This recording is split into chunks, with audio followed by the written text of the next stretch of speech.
Amberley Snyder is a girl on the move who is not letting an accident that left her paralyzed slow her down. That's right, you've seen her on the screen. She's a rodeo barrel racer, an actress in the hit show Yellowstone, Netflix movies Walk.Ride.Rodeo and a Cowgirl song, a horse trainer, a clinician, horse sales. This girl's doing it all. She's an entrepreneur and a motivational speaker who likes to go fast, really fast. So let's get to business.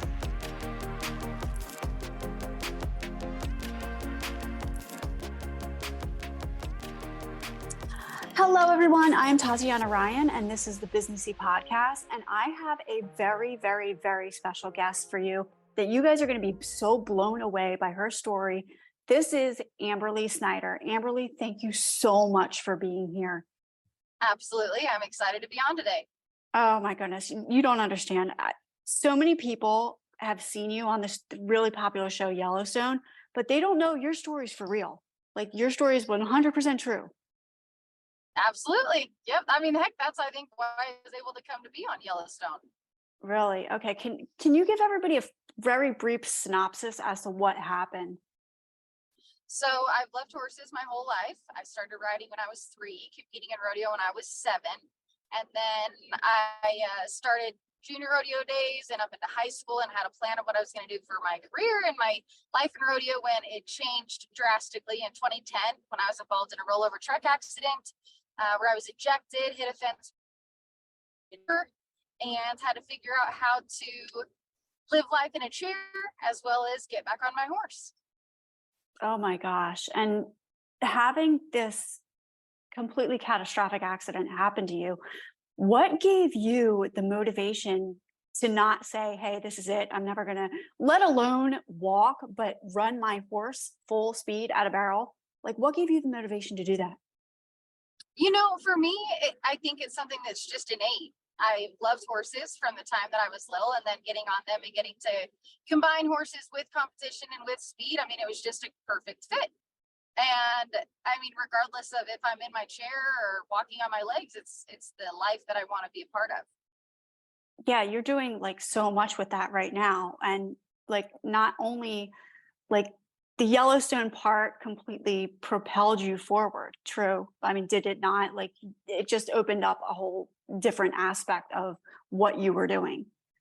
Yeah. I mean, I feel like any of those opportunities that are given, you have to take advantage of them. And so being able to compete in the sport I love and then being able to share it across the nation with other people, like, geez, I couldn't ask for more.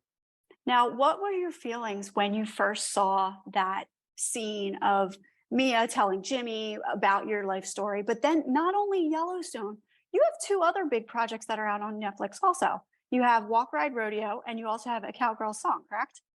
That's right. Yeah, I never foresaw myself as being somebody that was going to be in shows or movies or acting, but it's actually been super fun to do. So it's crazy when you go and film and it takes so long and it doesn't always seem real until it comes to the screen and then you see it in real life. And yeah, it's actually pretty neat. That's amazing. And those other 2 films, people really need to check those out because they're just such heartwarming films that like give you motivation to keep going with things when things aren't the greatest. Right. Well, and I think that's what we all need. I feel like life is hard and to have something that continues to give you the light and the motivation to move forward. So yeah, I love them for that.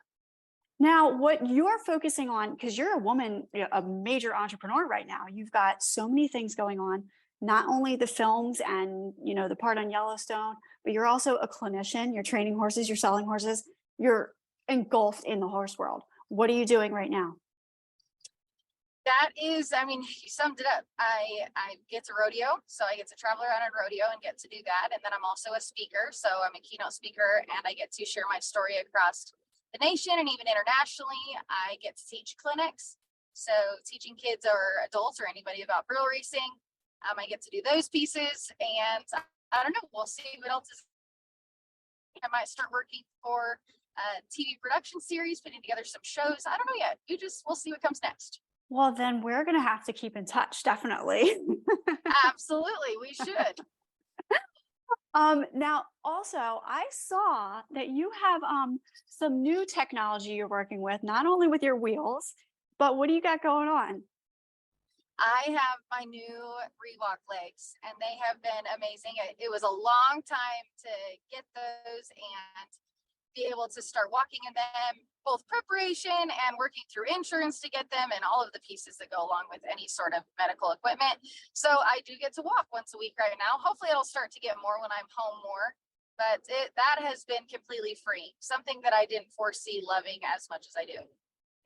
Now, how do you see like the technology that is coming about now that is working with people like you with your accident and everything? Do you foresee yourself being able to walk in the future? Oh, absolutely. Absolutely. I feel like our technology is constantly growing, and then I have the faith in that as well that, yeah, I'll get back on my legs. My goodness, you are such an inspiration for so many people out there. What's the greatest thing that someone has said to you at one of your clinics, or a kid that's, like inundated with life, and how do you give them that motivation?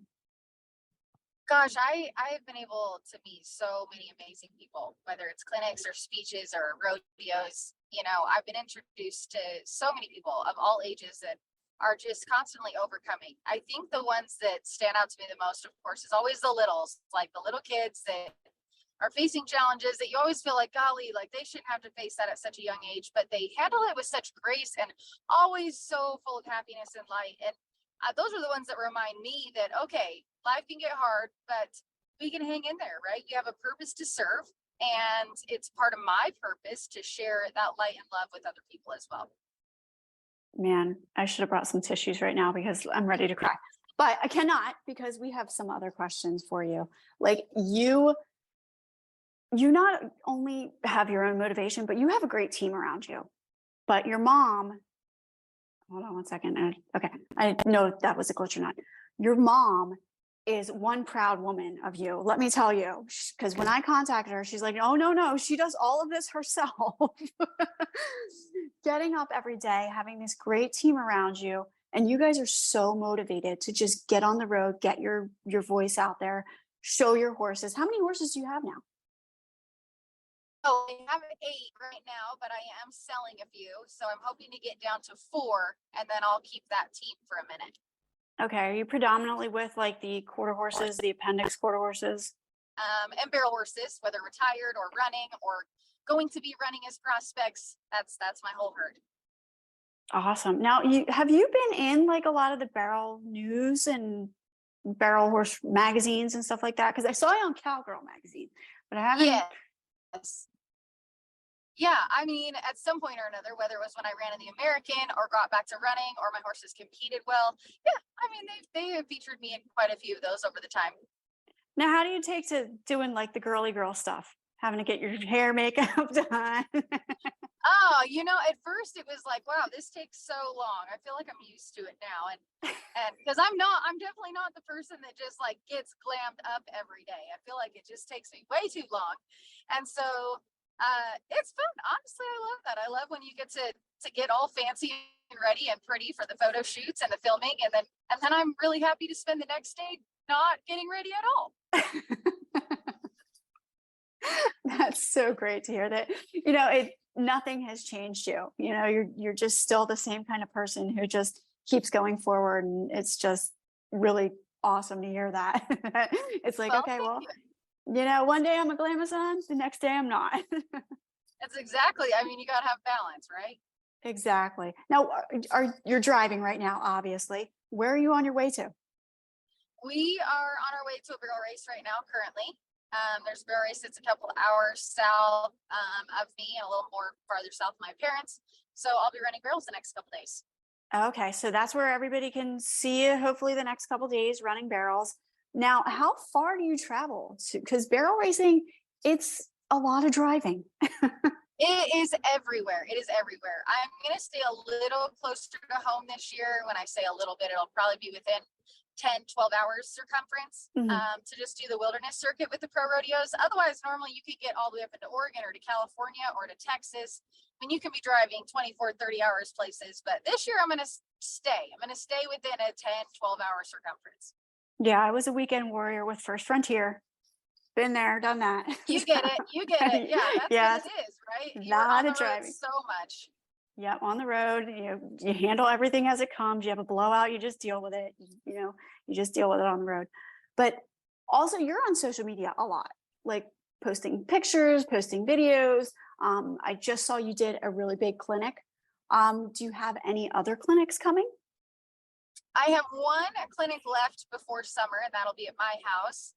I'm going to be doing that in a couple weeks, and then it'll be rodeo season. So between now and then, I think I have a clinic. I have 2 speeches. No, that's not true. I have 4 speeches, a clinic, and a couple barrel races to get ready before rodeo season, and then that pretty much takes over my life for the summer.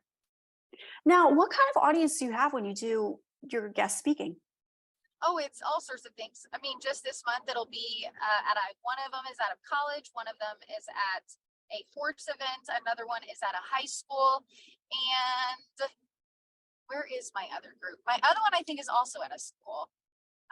Yeah. So it just changes between conferences and schools and wherever you need a keynote speaker. That's awesome. So anybody can get a hold of you and your story can be shared with everyone. What is the main focus of the message that you try to bring someone when you do those guest speakings? I really try to share with people that we're all going to face challenges, and they might look like mine or they might not.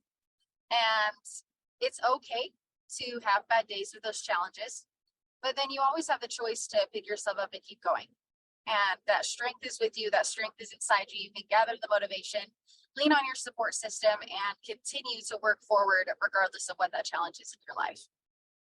Oh my gosh. And it is such an inspiration to watch you do what you do every day. And, like you said, you've got an amazing group of people around you. You yourself have got the most healthiest mind to just, okay, I got to get up and get going, keep doing this, no matter what, which is absolutely awesome. Thank you. Absolutely. Well, I will let you guys get back to driving, and I thoroughly, greatly appreciate all of this talk that because you are one of the most inspiring people I know, like I said, for years. And I've been wanting to talk to you and get your message out to my following also, because you're in the Mountain District, we're over here on the East Coast. And sometimes, barrel racing isn't so popular, but it is gaining a lot more popularity. Yeah. So getting, like you said, all the littles involved, getting all different people involved, and bringing, English and Western together to be able to have a good time. Absolutely. I mean, once horses are in your blood, it's always in your blood. Yeah. Many parents, they don't quite like that price tag, but it is one of the best things that you can get your child involved in. I completely agree. I grew up with them. They're still in my blood, and there are some people around me that are like, gosh, I wish you would give it up, but no, there's something about the love you can have with a horse that you really can't get very many places. No, and that's the most amazing thing, because it seems like when you don't have like a person friend out there, that horse is always there to listen. Absolutely. All the time. Yes. So thank you again so much for your time, Amberley. I greatly appreciate it. I wish you the best of luck with everything you do. And obviously it's going to turn to gold anyway, because we all know that. Well, thank you. Thank you. I appreciate that. And you keep that smile bright, and I will let you go. All right. Thank you for having me on.